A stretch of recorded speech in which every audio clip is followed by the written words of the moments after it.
Thanks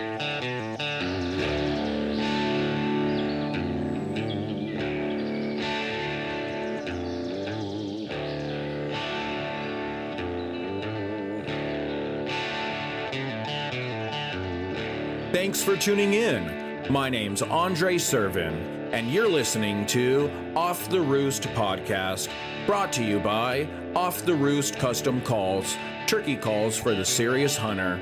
Join me and my co-host, Paul Murdahl, as we delve into the world of the wild turkey, covering everything from calling tips and tactics and hunting strategies to the latest equipment available, featuring interviews from special guests and custom call giveaways. We'll do our best to keep you up to date on this obsession we call turkey hunting. We appreciate you joining us. Now let's get on with the show.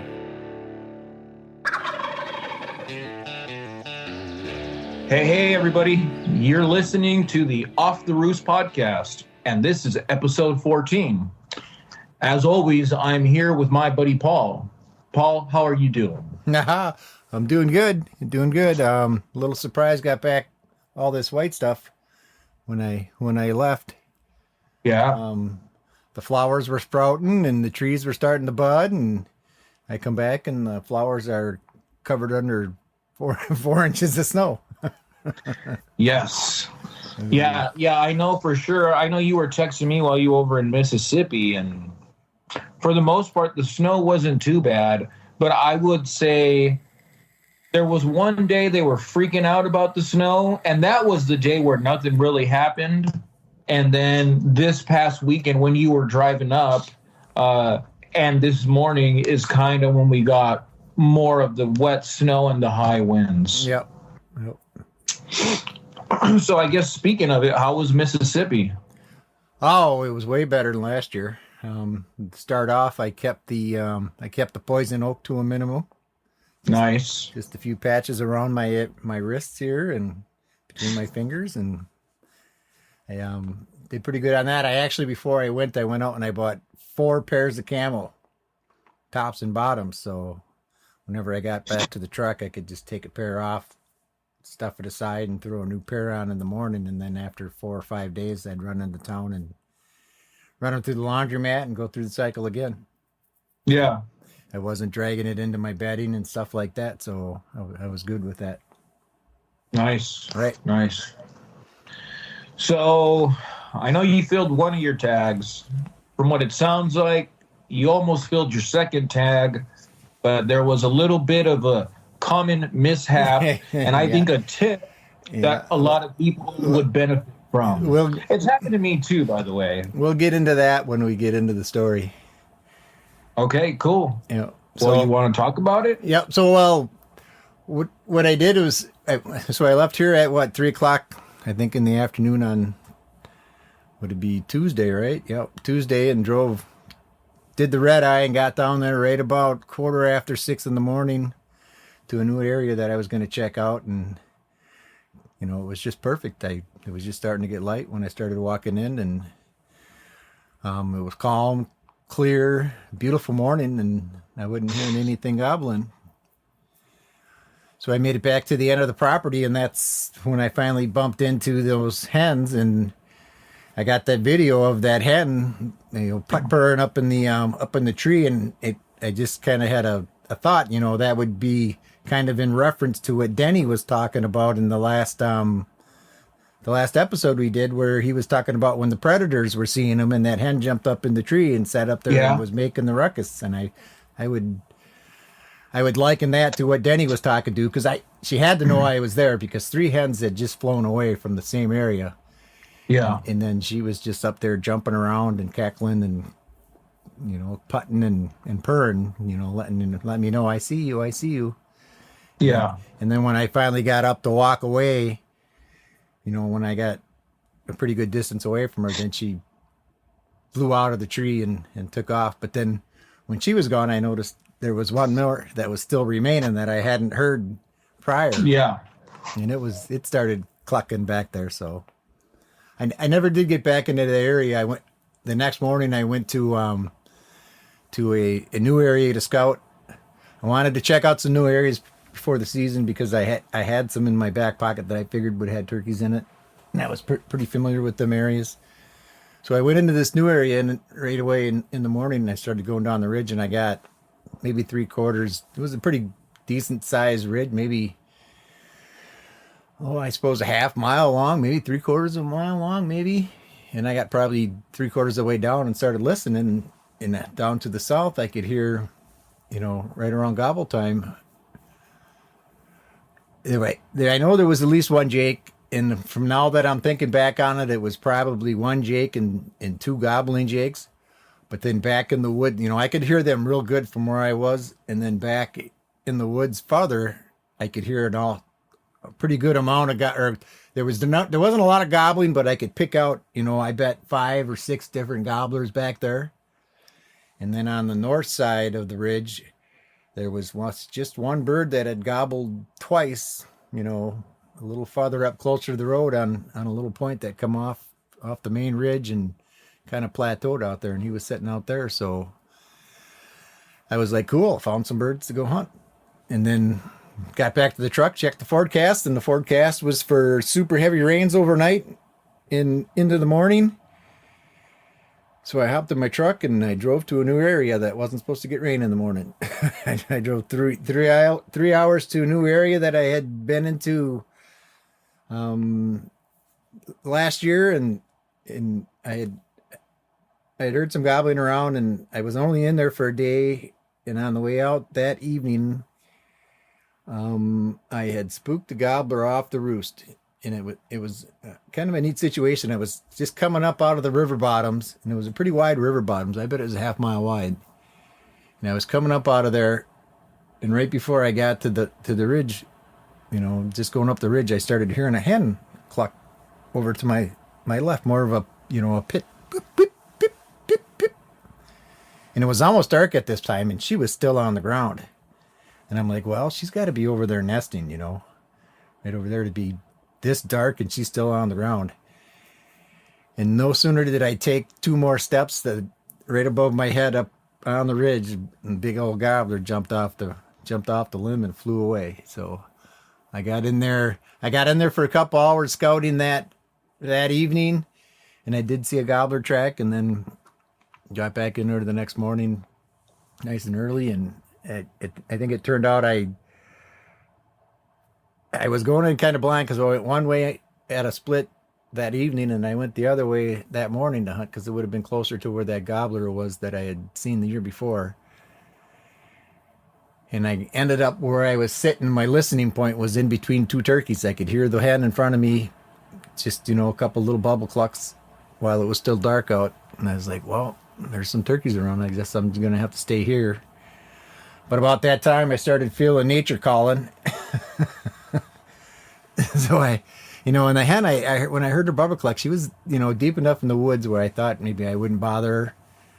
So I took care of business, and it started getting light, and I started getting my stuff on, and I was like thinking to myself, I better start hiding myself, just in case there's some roosted real close and that I didn't spook. And as I was kind of looking around trying to find a setup tree, and it was getting real light at this time, and I heard the gobbler behind me, and he was a little closer to the hen, but he just yelped kind of like yelp, yelp, yelp. And then she responded to him a couple times with some yelps, and that was the last time I heard him. I'm pretty sure they knew what was up. They knew I was there, and when he flew down, he said, "I'm over here," and she said, "I'm over here," and they went and met up and skittered on away. So then I got back to the truck, and the forecast for down there was rain starting, 10 o'clock, 11 o'clock. So I hopped back in my truck and I drove back to the original location. And then I was going to get in there Saturday morning into the area where I had heard the birds gobbling during scouting. So I had got up there and early and was listening, and the 4 that I heard, it's like 2 long points that come out, and then there's a smaller point in the middle, and these 2 points in the smaller point end at the head of a lake, and property boundary is pretty much right at the head of the lake. So I got down, I got to my listening point, and they were roosted on the shorter of the points between the two. So I went down in after them, and then as I was going down in there, I started hearing all the gobbling behind me on the north side, where there was only the one turkey that gobbled twice when I was roosting. But as I already committed, it was starting to get light, so I went after these birds in front of me, and I got down in there, and it ended up being for sure the one Jake, but then there was the two, I thought they were longbeards, but now that I think about it, I think it was probably a Jake and two super Jakes that were gobbling. And I got in there and I set up on them, and the two that were gobbling real good were not in the same spot. They were over on the main ridge, but tucked in a corner, real low, almost in the creek bottom. And then the Jake, the obvious Jake, I could hear him. He actually threw out a couple Jake yelps. He was up by where I was, and as soon as they flew down, I didn't hear anything again. Yeah. And I knew they were around, and it was my first morning in there, and I just didn't want to go busting around through the woods, tearing everything up and spooking all the turkeys, so I just kind of hung out for a while. You didn't want to use my method? Well, I've used the method in the past before, but I'm shying away from it now. Well, so the key is to do that and then have a hard time the rest of your hunt there. Right. So, gobble. They're just not going to come. Well, and I knew they were back behind the ridge behind me, and I was just, well, maybe one of them will come over here, or something will come through and something will fire up, but not, I sat there for a good piece and didn't hear anything. So I started slowly working my way over towards the other ridge, down towards where I'd heard the two gobbling. I circled actually to the right and got up above them on the main ridge and was calling down to them there, and they must have buggered out. So I slowly worked my way around the ridge point. I'd stop and call and sit for a half hour and listen and get up and move another 200 yards or whatever. And I finally got around to the point, got around to the tip of the point to where the north end was. And I think pretty sure I just caught the tail end of, the flock as they were heading off the national forest into some private properties. Cause when I got there, you could hear some gobbling out in the private property, and then you'd hear a couple, at the end of the bottom of the valley before it dumped into the private. But then as I listened, you could hear them, and you can hear the crows get to the property and then back out into the private property. And then you just couldn't hear them anymore. Yeah. So then, I got to this area, and it was a lot of turkey sign. It was up pretty high, and I had the tail end of that bottoms to call out to. So I sat down and just, started out soft, did a little bit of soft calling, and, nothing was going on. And then I kind of just said, well, we're going to do some pips, some real quick wits, like a hen got spooked by something, or maybe there's a Jake up there or something harassing her, chasing her around. And I kind of, did an extended version of that, and I heard a noise in the process of that, and I was like, that was a strange noise. And I had stopped calling, and I was listening, and about the same time a heron kind of croaked, and I kind of was trying to talk myself into that it was the heron that had croaked at me. So I went into the cut, or the wit cutting again, and I heard it again, and I'm like, well, 2 times in a row I said that can't be a coincidence, and it had to be a gobble. So then I waited a little bit, and I tried it again, and he fired off again, but this time he was a lot closer, and I could actually hear the roll and the gobble, and I was like, yep, for sure. And he come running right up to about 150 yards away, just below me, kind of turned and started going to my left. And then he sat down there for, I don't know, maybe 10 minutes. And we kind of talked back and forth a little bit, and he was gobbling pretty good. He probably fired off about 10 down there. I probably cut at him a couple times, and I knew he was down there. I'm sure, being after I looked at him, he was probably a subordinate, and he was down there. He was a little leery about coming up, and he was gobbling his head off, trying to attract the attention of some of the more dominant birds around, in case they were up with me, I suppose. Okay, so that's something I actually, now that you mentioned that actually makes a lot of sense. I never thought about it that way. My opinion with subordinates was they weren't going to gobble until the hen was close enough that they feel safe approaching that hen. But now that you say maybe they'll gobble, gobble, gobble to see if they can hear the other birds gobble. Right. And if they don't hear a gobble, then they think, all right, coast is clear. I don't hear drumming. I don't hear a gobble. I think I'm safe to move in, or safe enough to move in. Or even to get closer and check things out to see if maybe there is a boss gobbler standing up there. Yeah. So, so we worked back and forth. I didn't call a whole heck of a lot to him. It was just maybe 3 times, but I gave him some wits and some cuts and some. I was pretty excited when I did call, and he ate it up. And I think the last time that he ate it up, I said, well, all right, man, he's just gonna come. I just gotta let him come. So I just shut up, and he kept down there. He gobbled maybe 2, 3 more times, and next I see him. He's working up to my left, and as soon as he got up to where I could see him real good, he let out one of them real quiet gobbles where he went. Me not being only 80 yards away at this time, I could just barely hear it, but he knew what he was checking. He was like, where are you at? He couldn't see the hen, but he was looking for she was, but he didn't want to let the bellow gobble out just in case, like we were talking, the big guy was standing around somewhere. And I just kept it cool, kept it quiet, and he just filtered up the ridge to my left and turned and come right at me, and I let him have it at about 35. Nice. Yep. Yeah, it was pretty cool. Well, congratulations on that. Yeah, I would say it was after what I went through last year, I was probably the most excited I have been at shooting a longbeard in a very long time. I had the shakes pretty good when I was trying to zero on them.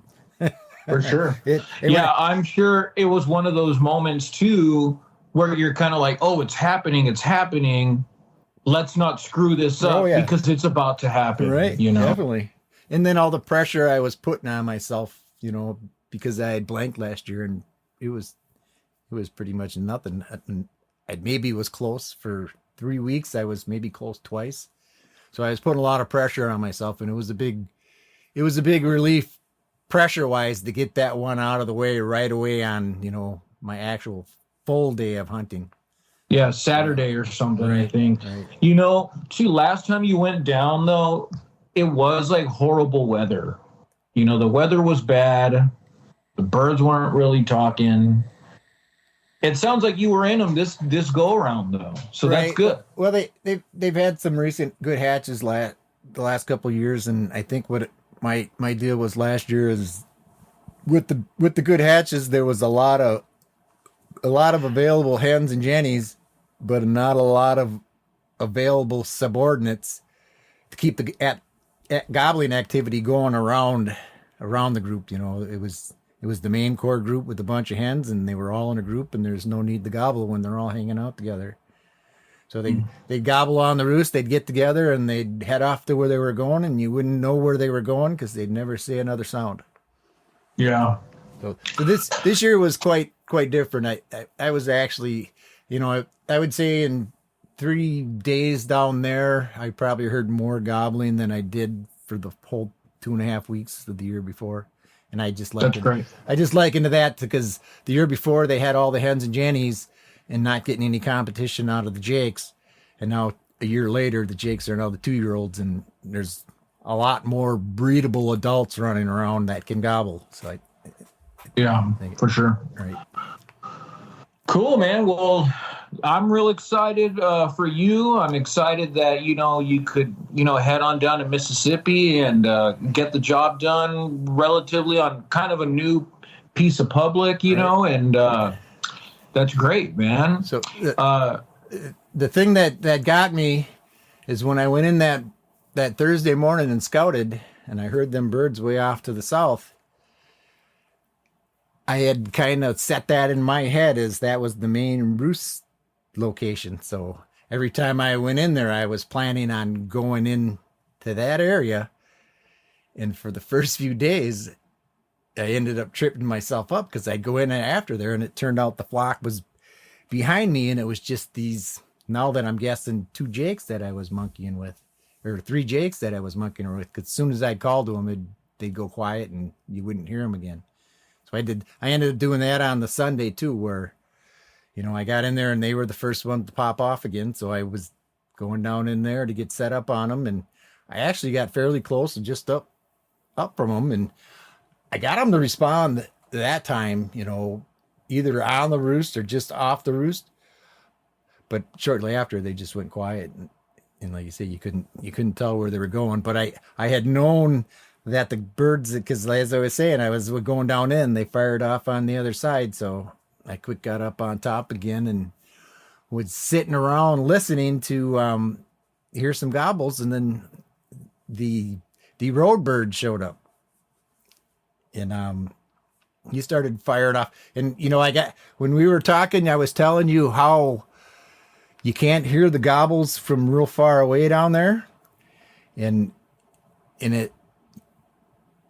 you can hear them, but they sound different than what you normally would think a gobble sounds.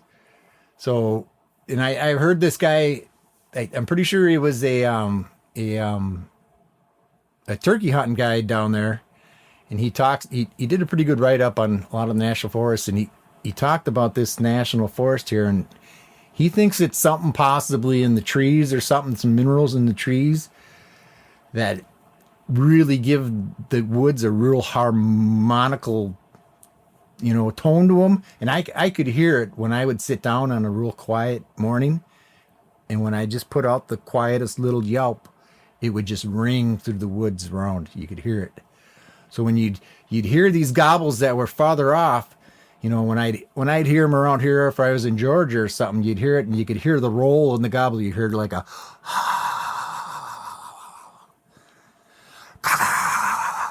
you'd hear something like that, and where you hear the wobble in the noise. But when I'd hear these, it was like a high pressure release of steam. It would just be the, and it kind of sounded like, if you hear a woodpecker a long ways away going, how you get that echo noise through. So I was kind of blowing it off for the first couple of days, but then I had heard the noise again like 2 days later, and it registered in my head, that's the noise I heard when I was calling to that gobbler, that first one I shot. And I heard the noise, and I first likened it to the herring noise, but then I heard it again, and it was like, well, that's not a herring, but it didn't sound like a gobble to me. But he had to get to almost, 150 yards until I could hear the roll in his gobble. So that was kind of, it helped me track gobblers that were far off. It took me a few days to, finally the light went on. I think it was probably Tuesday or Wednesday where the light went on. So anyways, this road bird had come up, and I heard it, and I was like, and I heard it again. I'm like, it's gotta be that same noise I heard when I shot that one 2 days earlier. So I went in, started working my way up the ridge towards him, and sure enough, I got closer. Then you could start hearing the roll and the gobble, and he wasn't that far away at that point, and it fooled me because I was like, oh my God, he's right there. So I had quick rushed into the woods and was setting up, and I'm pretty sure he was coming down the road, and before I could get set up, he seen me moving, and he went quiet and went down off the road. But like I said, the way it sounded like he was hundreds of yards away, but he was only 200 maybe. You know what, too, though?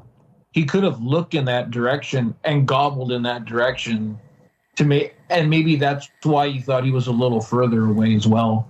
Like, not just the dynamics of the trees, but maybe he looked in that direction and gobbled. At this time, we were both up on top of the ridge, and he's 200 Okay.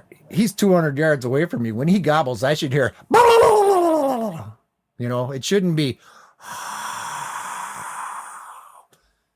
you know what I'm saying? So that was throwing me, I think, for the first few days. But when I start keying in on that, then I got it. And it actually, I heard the same sound right before I got on that last one, and on the last day, I heard it twice, and I'm like, that's that same sound. And I started walking towards it, and I didn't walk 100 yards, and then he did it again, and I could hear the roll in it, and he wasn't but 150 yards away at the time. Let me ask you this: do you think some of that could be that it's not a big barrel-chested Midwestern bird with a bunch of sponge in it? Right. I mean, it could be, just the way the wavelengths come off of their gobble, just to that particular area. But, I would think it has to do something with the woods, because when it was super quiet and I sat down and I'd put out really what I would think would be really soft hen yelps, they just ring out, ringing. You could hear it ringing in the trees. It was that harmonious down there. It was pretty cool. Yeah. Well, shoot, man. Tell us about your little hiccup. Well, yeah. So you heard the story already about how I got down on the ridge and pulled the one up. That would have been, I think, the next day after I found the road bird. But I was, and folks, he's referencing our episode 12. He kind of broke down what happened there. So right, or episode 13. I'm sorry, episode 13. And then just our conversations back and forth on the phone or texting back and forth. Yeah. So then the next time I went in there, I still had that one roost location on the brain, so I was still focused on that. And I was down in that valley again, monkeying around, and the main flock was on the other side. And then while I was down there, I heard the road bird up there again. He was in the same spot, same place. So, and I think it was the next day? I might have tried something else, but I think I was up there waiting for the road bird. And then the main flock wasn't in the valley anymore. It had switched over, and I was waiting for the road bird, and it had switched over, and they were in the valley where I was paying attention to. So I was behind the 8 ball again. So the road bird didn't show up. So I'm guessing the road bird comes with whenever the main flock's in the valley, and as they do their parade down the valley, he just hangs up on the ridge and follows them down, and then down in the valley and out into the private or wherever they're going. Yeah. Yep.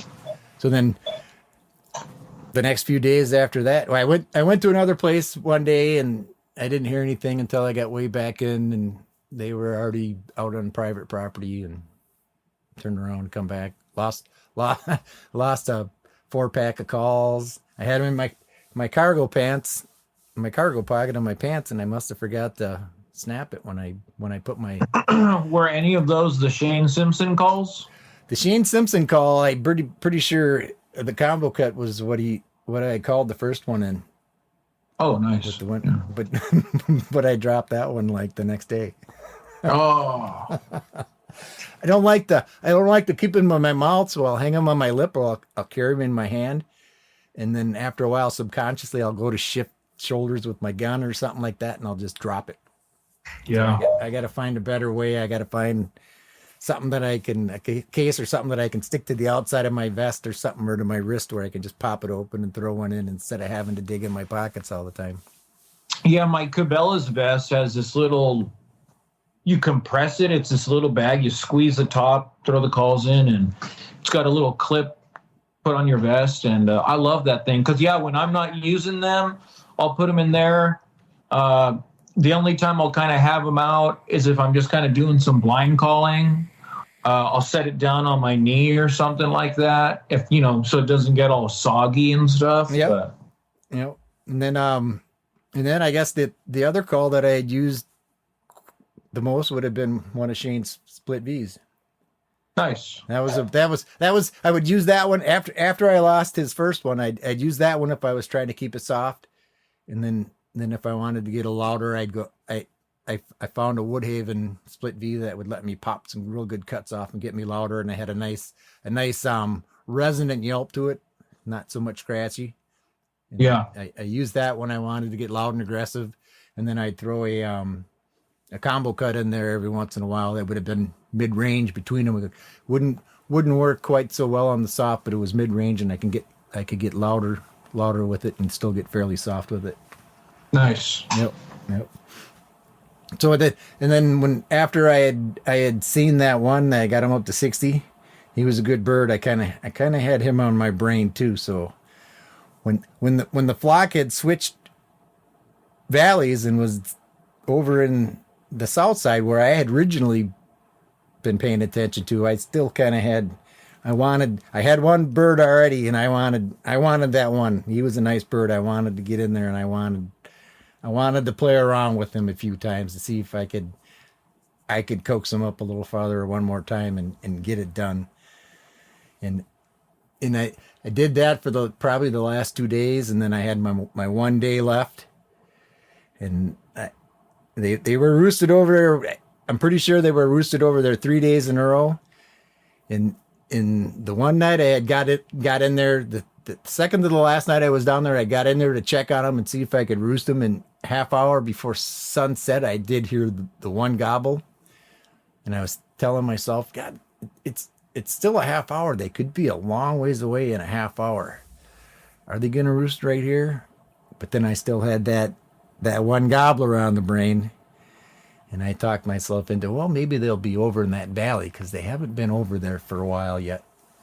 And I got down in there and they, I actually got down in the roost because they got these.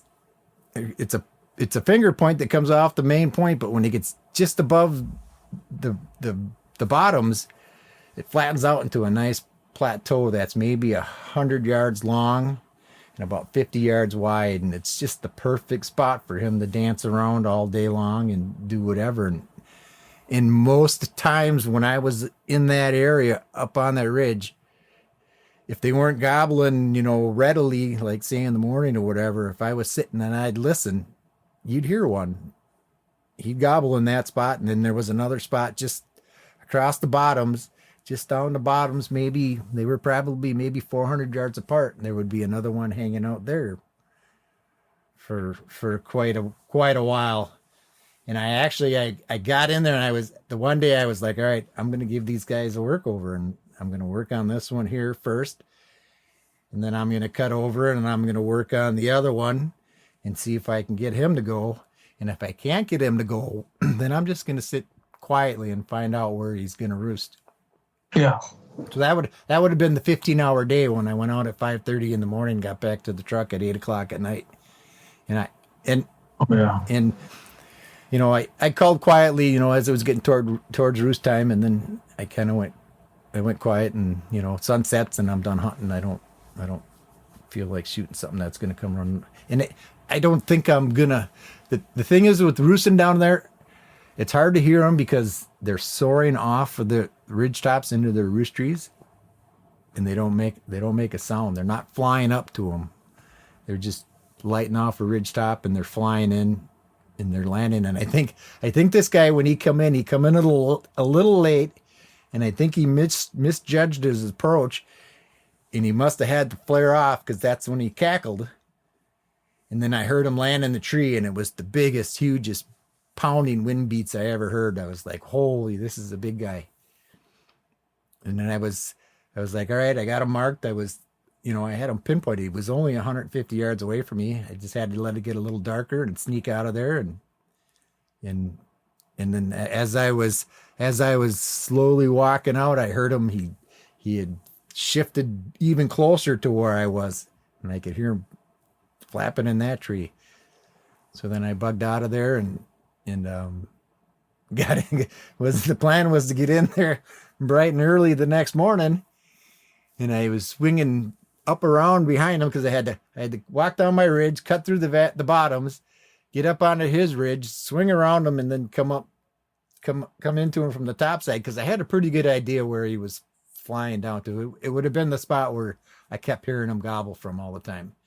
and I had a perfect tree right next to it, and I took a little bigger loop than I wanted to, and it was starting to get a little lighter, and I was in a hurry to get up and get to that tree before it started getting too light where you could see me. And in the process, I must have stepped over one branch, and my trailing foot had caught, a little nub that was sticking off of that branch. I caught it with my toe, and it pinned it against my back foot, and it just set me a tumbling. I was falling almost face forward, trying to catch my balance, pounding my feet into the ground, breaking branches, and I'm only less than 200 yards away from this this gobbler, and I was like, oh man.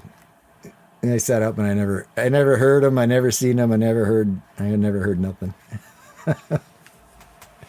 I'm pretty sure that the gig was up. It was a lot of racket. It was a lot of racket. Yeah. He probably heard the cuss word I said under my voice too. Oh.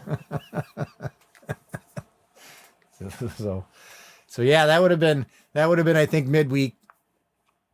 And then, for the most part, after I shot, I guess for the most part I was playing catch up the whole time. I was making bad decisions, and I was picking wrong.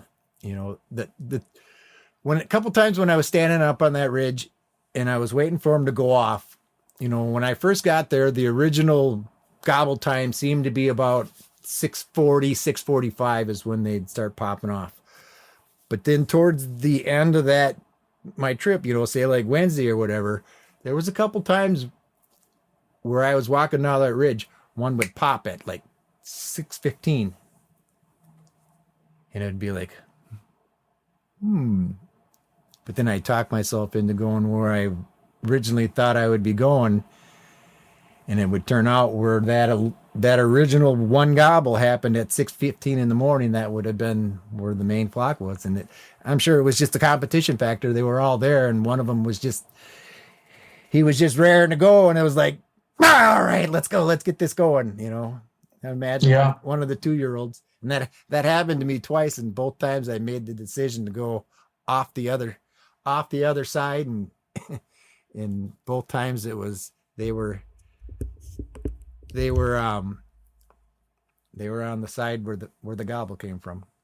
Yeah, I would have definitely gone towards it depends, too, because if you hear that gobble in an area that maybe you're not too familiar with the lay of that land, you might make more noise trying to get in to position in that place than sticking with an area where you believe the birds are roosted in.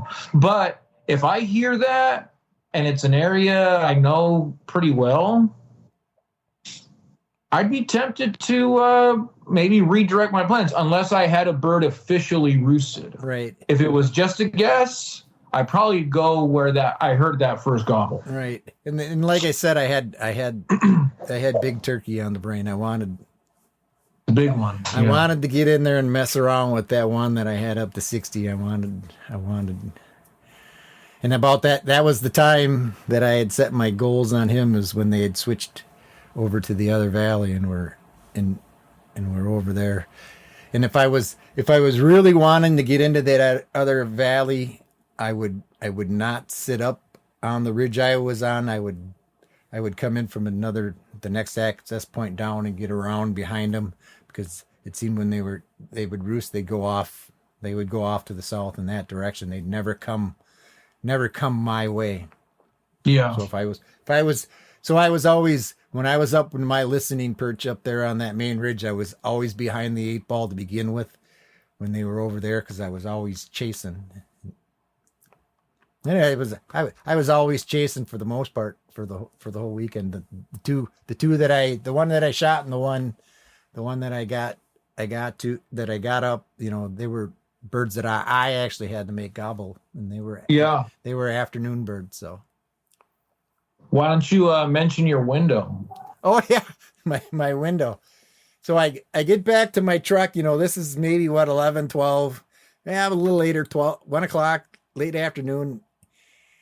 And was I got to get some ice. I'm pretty sure I got to get some ice for the turkey and get them on the one that I shot earlier in the week and fill my cooler up. And I had started my car. I had just plugged my battery bank in to get a little extra charge, and then I went back to the car to the back of the truck to put my vest and my gun in the bag. When I picked my gun up, I'd knocked my vest up. I had knocked my gun and it slid the bumper and hit my hitch. And I'm like, oh well, I gotta shoot it now to make sure it's still shooting good. So I shut the truck off, and it just happened to be like 35 yards. There's a perfect backstop, a dirt back stop, and then there's a big rubber mat that somebody had tossed out. So I just stood that up and had a spot in the center of it and walked back to my truck, and had the passenger door open, and I was gonna try to use the crotch there to steady my gun to shoot at this thing, and it wasn't working. I had to scrunch over to get a good solid rest, and I think at that time is when I had bumped the lock on the door. So then I had shut the door, shot at the target, went up and checked to see that everything was cool, went to the back of the truck, put the gun back in its case, and then shut the back gate, and then went around to the driver's side door that was already shut and pulled on the handle, and the door was locked. And I was in a pickle. And it was during the week, and I wasn't sure if anybody was going to come driving back there, and everything was inside that truck except for my wallet. So what I did is I went on reconnaissance. I just started looking around for whatever I possibly could, because I've been able to get in that truck before by wedging the driver's side door open and then getting a stick or whatever down in there and pushing the lock. So I did a reconnaissance. I walked around my access area. I went down to the other access area, and then I went down to the lake and looked around there, and about all I could find was on the side of the road was this old, looked like a fender flare that had busted off just half of it. A hard plastic fender flare that was laying in the ditch. So I picked that up, and I was able to get my fingers in the door and pull it out far enough where I could get that plastic fender flare in there and wedge it open. And I was able to get a stick down there, and I was hitting the lock, and I was getting down, but it's just this. I've done it before, and you got to get it just right. For some reason, if I go in and I touch it with my finger, it pops every time. But if I'm trying to pop it with this stick, you'll see it button going up and down and up and down, up and down, but it won't pop. And I don't know what it is. I don't know if it's the pressure on the door or whatever it is from having the wedges on it or whatever. But at that time, I looked across, and I noticed that my jackery was still plugged in, draining my car battery. So I was probably 3 hours into the ordeal now, and I wasn't sure how long it would take for my jackery to drain my car battery and allow me to push the lock. So I started thinking, well, maybe my battery's dead already at this point, and I can't get the car to open. And even if I do get it open, I'm not going to be able to get it started. So I was like, all right. So just, not too far away, there was an old pallet. And I'd ripped one of the boards off the pallet, and the 4x4 block in the center had come off in the middle of this, 3-foot board. So I'm going to break my back window on my driver's side with that block on this board. So I walk up to it, and I give it a decent pop, thinking, it's going to be like hitting the windshield, and it's going to spider web and bust all over. And it just bonked off. I was like, whoa. So I gave her a couple more good whacks, and it didn't even phase it. And I actually, when I hit it hard enough where when the block hit the window, the board on the end would bend, and it put a couple little dents in the panel around my door. So then I was like, well, we got to find a rock. So I looking around, and I actually found a brick. And I walked back with the brick, and I gave it the 2-hand wham, and it just bounced off. And I'm like, whoa. So I backed up a couple of feet, and I just gave it a chuck at it, and it just bounced right off. So then I got. I'd be afraid that brick was going to come back and smack me. I got. I just said, all right, we're giving it all. I gave it to Nolan Ryan, and I threw it at it, and the windshield just blew all over place inside the truck. And I'm lucky because I got the cooler sitting between the back doors, and I had a box on top of the cooler. And if I didn't have that box on the cooler, it might have went through and busted the window on the other side. Yeah. So it hit the box, and the brick actually ended up in the front seat. So now I'm in my truck. Now I got to find a replacement window because it's supposed to possibly rain that night and the next morning. So I called the dealership. In the dealership, local dealership tells me that my truck's 20 years old, that part's been discontinued. The only dealers in the country that have one are in South Carolina and California. And if I wanted to order it, it would cost me $650. So I went, all right. So I got on useparts.com or whatever. It's just it's a listing of nationwide salvage yards. So I got on that and started looking for make and model, and I found a local salvage yard. It was 40 miles away that had one they'd pull for me for $65. So I was like, all right, beat $650. Right. And I should have told them after I bought the window that you guys are charging way too little for these windows. Should be at least double the price. Right. So I got in there, I got my window replaced. I got everything all tidied up, and I got, got everything done. I got to bed pretty early, and that was the one. And then of course the last day episode here. That was yes. That was so. The plan was, since I've been getting my guessing on these roofs has been off all day. It's going to be super, super windy. They're talking 20 miles an hour wind. So my plan is what I just told you. I'm going to go to this other access point. I'm going to go all the way down on the private, along the private of the border of the private and the public, and I'm going to sit under this roost. And it is. I had been through there a few days earlier, and I can see why they're in there and why they. And I'm guessing they fly when they're in there. They're flying to this certain area on the tip of this point because it is this cathedral stand of hardwoods. These hardwoods are big. I can't even probably reach half my arms around them. And there's the whole side of this hillside. It's terraced. It comes out of the private property, and it's a bunch of pine trees up there. And the pine trees would have been on the south, so it would have been a perfect windbreak. And then it dropped down, it terraced, and then it dropped down again. And they had it just shredded in there, and it was all fresh shredding. Because when I had went through there, it was after they had come off roost and filtered into the private land, and you could see the black. It wasn't dry black dirt under the leaves they had scratched up. It was all moist, wet dirt. And so I got in that area and was waiting, and not even the jakes were there. But they might have been there. They just didn't want to gobble. But like I said, it was the area was so nice. It was the perfect spot to be. I mean, like I said, the wind was ripping. You could hear it just snorting through the trees. But as I got closer into the spot, there was no wind. You could actually see the lightning bugs and everything flying around. It was beautiful. It's just the turkeys weren't there. Yeah. I didn't wait around long enough to find out. I'd finally put the track shoes on, and I was going to cut across the bottom of that private property until I found one. I was going to move quick. I was going to cover 200-300 yards. I was going to get to the next area where I thought they couldn't hear my first call in, and then I'd let some more go. And I wasn't waiting long much for a response, and then I'd go again. So I'd come from out of that corner. I got up onto the main ridge.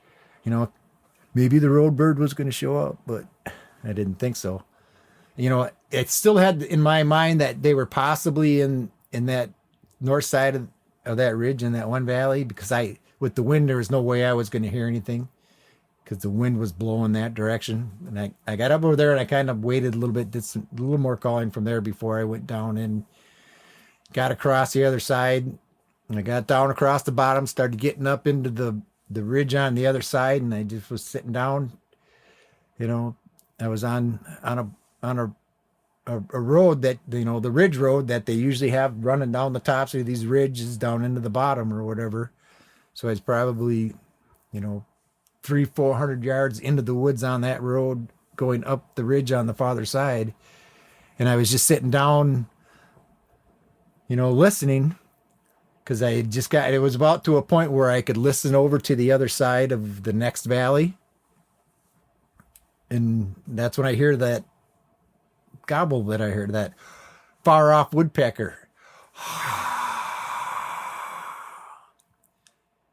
And I listened, and I said, I heard that. I know I just heard that. And a minute later, I hear it again, and I'm like, I got a good track on it. It's right up here. You know, I walked 50 yards, and that's all the distance I had to close. And that went to where I could hear a plain gobble, and he was only 150 yards. So he was only 200 yards away from me, and I couldn't hear him like I could anywhere else on that I've been turkey on. It was, and he was, you know, just over a ridge in a little, you know, a little drainage. So I'm sure instead of the sound coming straight at me, it was going up into these trees and then filtering to me. So, you know, you expect a little bit of distortion, but, you know, 200 yards isn't that far. I generally, anywhere I can go, if there's a turkey gobbling good 200 yards from me, you can hear it. It's, you know, but it's not the case. And like I said, I went 50 yards closer, 75 yards closer, and he didn't move, but I could hear, you know, I could hear the roll and the gobble as compared to that high pitched or that high pressure steam release is what I would call it. It would be like the sound an alien monster would be making when he exhales, kind of, if you get that, or like an alien sonar. It's almost kind of a creepy sound when you hear it. So anyways, it's like, all right, he's a gobbler. I'm like 150 yards. I'll set up right here. I get in the woods and I'm looking for the setup tree, and, you know, working on playing my terrain. You know, if he pops over here, is he going to be in range or not? And I get set up, and I'm sitting down, and I'm waiting for him to gobble. I'm getting set up, got all my stuff on, and I got my knee up, got on the knee, and I just want to hear him gobble one more time. And in the process of waiting and doing that setup, I hear the crows start down to my right, you know, and he's off to my left. I got my left shoulder pointing at him, you know, because he's going to come. I'll have room to swing. That's what they tell you. So they start doing the caw, caw, caw, caw, caw, caw, caw, caw down here to my right, and they're going at it, and I got to listen to hear this turkey gobble, because I'm wondering if maybe he's down there now, and I got to circle around and get in front of him, because he's moving down that valley into the main bottoms. That's what I'm starting to think, but nope. He pops off the same spot 150 yards away, just over the little rise and in this little drainage. So then I start calling to him, and I don't get any response. You know, just some basic yelps, and I don't get any response.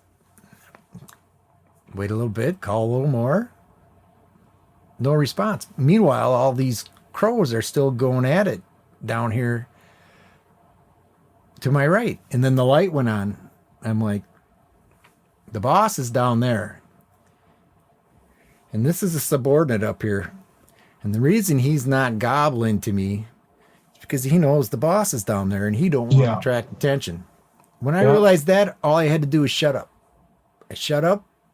10 minutes later, he was right there in front of me. Mm-hmm. He come up right down my gun barrel, and my head was up, but he was still 70 yards away. And he started kind of moving across in front of me towards my right, but he was getting closer as he was coming.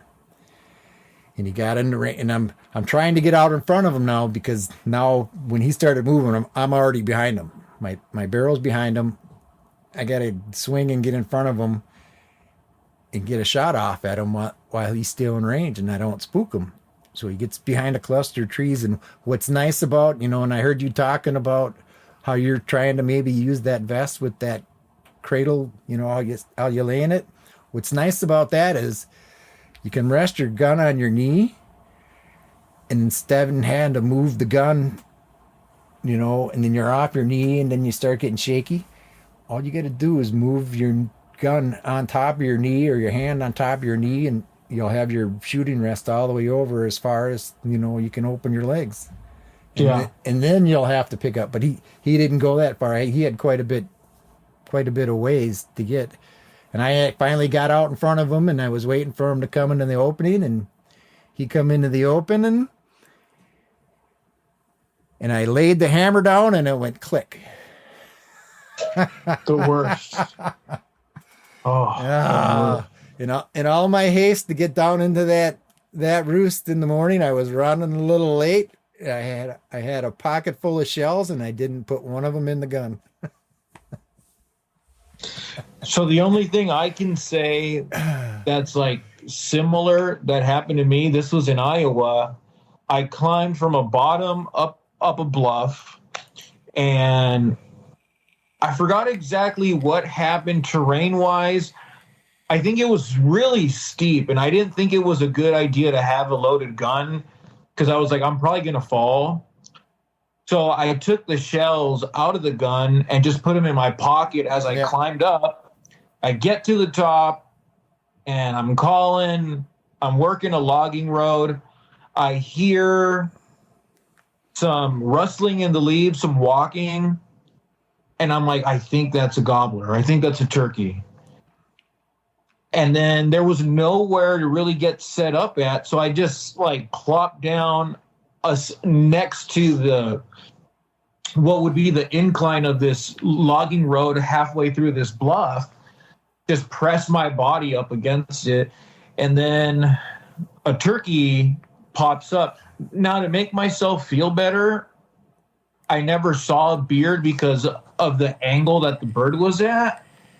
And as soon as it saw me, it climbed up onto the logging road and booked it. To make myself feel better, I say it was a Jake. He was with a hen. Yeah. I can't confirm or deny if it was a gobbler. Yeah. But anyways, I'm trying. As soon as I get in position, I look and I'm like, oh, shoot. I don't have anything in this gun. Right. So I'm trying to jam a shell inside of the gun, and I end up it just jams. The whole thing just jams. Mid-jam, that's when the bird popped its head up. It's telescoping the logging road. So I'm just not moving. Yep. And then it climbs up onto the logging road. And then that's when I'm like, oh, what do I do? What do I do? And I'm like, I know if I try to fix the jam, one, I'm not going to have enough time, and the bird's going to take off. And so I guess I just didn't move, and exactly that happened. The bird just like started putting and just took off, you know? So that's as close as I can get to kind of that situation. Yep. Like I said, I heard the click. When I heard the click, the dot was right there, it was right on his neck. He was coming home with me. If and you always hear about people talking about, from the moment you leave the truck, there's mistakes that you're going to make and moves that you're going to make that are going to affect the outcome of the day. And my mistake, it was made the moment I left my truck. I did everything right after that, except for that one mistake. Dang. I was dejected. Catch and release turkey hunting. Right. I I was dejected at first, going, oh man. But then when I started thinking about it, I was like, that's what you were here for. You did everything right, except pull the trigger. Yeah. Well, I pulled the trigger. I just you even did that. I just didn't load the gun. Yeah. And then one thing I want to touch on is it's, I think we were talking about, this when I was down there earlier in the week, with the gobbling, the state of the gobbling down there as far as the progression of the season. And I think what was happening down there, it was it was a lot of dominant, territorial gobbling. You hear a turkey come into the valley, he'd gobble once, or come into a new area, he'd gobble once, gobble twice, announce his presence, and that would be it. This would be after the whole roost, get down, meet up, and then they go off. This would be later in the day. Anytime you heard a turkey, it would just be 1, 2, maybe 3 gobbles, no matter how near or how far. Even the far ones where you couldn't call to them, it would just be that. And they didn't seem to respond very well, and it would make sense because the way that I had called them first 2 turkeys up, I was creating some type of a commotion where it was probably thinking, well, what's going on over there? I want to get up there and check that out. Not necessarily, well, I want to go in there and and do some breeding. It's, what's going on? What's going on up there? I gotta get up there and figure it out. I gotta see what's going on. I think that's where I had the luck with. Whereas if I was just, running around, yelp, yelp, yelp, put, yelp, yelp, yelp, nice and shy and quiet and stuff like that, I don't think I was gonna get much stirred up, especially not later on in the morning. Maybe if I was sitting under the roost or close to the roost, I might be able to coax something over like that. But I think later on in the morning, I think that's what I needed to do to get things going on. Well, shoot, man. So I think that concludes Mississippi 2024, right? Right. I can't think of anything that really sticks out other than what we've covered there. Like I said, there was a decent amount of gobbling. Like I said, I was just making bad decisions. I got that one. The one time I was up waiting for the road bird, and it would have been that day that they had switched valleys on me. I went down in because I wanted to check to see if that guy was down there. I didn't hear any gobbles, and I wanted to get, maybe I was going to the other side. I was going to check these 2 roost spots on the way to the other side, and I just got off the ridge and I got halfway down, and I see a little movement, off to my left, and I look, and here comes a huge gobbler soaring in, and he lands right 80 yards in front of me. And he hits the ground and he starts kind of scurrying, and I want to try to maybe get a call off at him, but I'm out in the middle of nowhere. So I'm trying to ease my gun, off my shoulder, and how your gun kind of pivots on your sling sometimes. It kind of rolled and made a quick movement, and that gobbler stopped and he looked at me. But luckily it was really windy that day as well. So I think he kind of blew it off as maybe just wind blowing a branch or something that he'd seen. Yeah. So he stared at me for a good long piece, and then he just went about and off to where he was. And I thought he was going up to that roost area. I thought it was, and this dude had a rope on him, man. He had one of them beards that come down and then curls under from dragging on the ground. Nice. I like that. But he never gobbled again. And the more I think about it, it wasn't him. I'm thinking it was a different hunter in a different location had spooked him, and he had just soared on over from there. Okay. I was thinking maybe he was roosted somewhere over by the main flock on the other side, and he wanted to come back and check his spot. But now that I think about it, I think I misread the situation. Yeah. Cool, man. Well, I know this was supposed to be an intro, but at least, was it supposed to be an intro? No, I always figured it was going to be a whole episode. Okay, cool. Because I was going to say we've been going for a little over an hour, I see. Right. So you got your plans figured out then for the season, sounds like. I do. Yes, I'll be doing Minnesota Season B, and then I will be spending the rest of my time in Wisconsin. Yeah. Mm-hmm. I would have thought, not all that I'm back. I was thinking it was probably going to be Minnesota startup, but with this weather that we're having, I might have to delay them thoughts a little bit, and instead of doing the Minnesota opener, I might have to shoot the Missouri for a weekend and then come back and do Minnesota tag with my dad. Yeah, that wouldn't be a a bad idea. Right. And then he'd be hitting Missouri for the opener, which is good, you know. Right. At least I'd get the one Friday probably before the real mob shows up on the Saturday. Yeah. Yeah. You got a mitt full of calls for me. It sounds like I'm gonna have to get over there and pick them up, and when I do, I'll bring my, well, there's snow on the ground now. I'll bring my vest, and you can get an idea better of what I'm talking about. Yeah. And we'll even put it on you, and you can sit in it. And I want to try yours on and see how that thing works too. So we'll go out and sit in go out and sit in the snowbank somewhere. Yeah, I'll bring it. I'll make sure to bring it. The people will be for sure. coming walking into the salon, and they'll see these two idiots over on the side of the building, leaning up against the building in their camouflage turkey vest. I said it seems like a pretty high priced salon too. So I would imagine it's not just our average Joe going in there. You know, would realize they'd be pretty snooty people looking over, going, "Huh." turning their noses up. Yes. Cool, man. Well, I'm glad to hear Mississippi went well, and yeah, well, I'll have to get over there, and like I said, I'll have to go over, pick them calls up, and we'll compare vests. Yeah, for sure. Well, shoot, man. I kind of hate to kind of cut the conversation, but I kind of got to get going. You have a good one, all right? Thank you for listening to the Off the Roost podcast. If you enjoyed this episode, please like, subscribe, or whatever it is we're supposed to do. We greatly appreciate it. You can also follow us on Instagram at Off the Roost Calls and TikTok at Off the Roost Pod.